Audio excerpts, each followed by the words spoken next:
Fox 44 Morning Brew.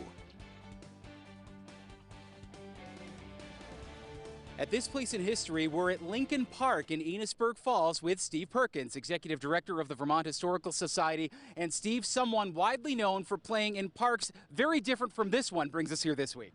Certainly, Mike. Yes, one of Vermont's best known and most successful baseball players, Larry Gardner, born right here in Enosburg Falls. We're going to go head down and meet with Tom Simon, who wrote the book Green Mountain Boys of Summer, to tell us all about Larry's extensive Major League Baseball career. Terrific. Let's meet him.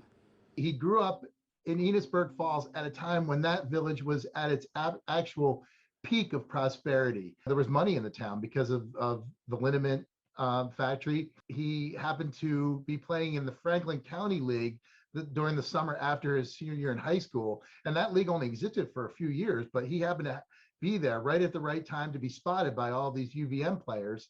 Then they recruit him to come to UVM, and he arrives. His freshman year is the very beginning of Centennial Field. He turns out being the very first batter in UVM history at Centennial Field. And then he happens to be in Burlington that summer in the very last season of the Northern League.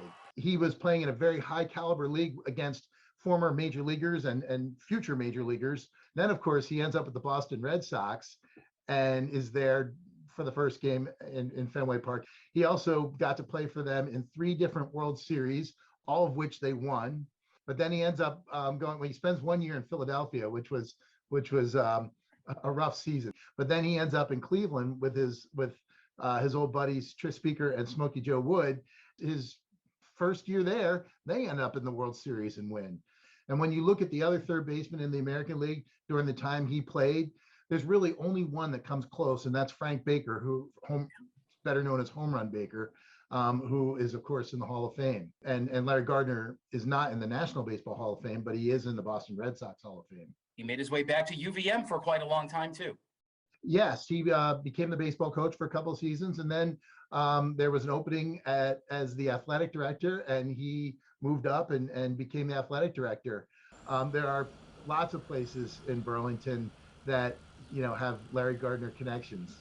If people might wish to expand their own Larry Gardner connections, obviously, Tom, your book, The Green Mountain Boys of Summer, is a great resource for people to turn to. What might some others be that people could seek out? The one that immediately jumps to my mind is The Glory of Their Times. Larry Ritter, back in the 1960s, went around collecting the stories from all of these players from Larry Gardner's era. Another book that I highly recommend is called The Pitch That Killed. Larry Gardner was there. So that book is my favorite book ever written on any subject. It's so beautifully done. From Enosburg Falls to UVM to the Red Sox Hall of Fame at this place in history. You're watching local news that matters.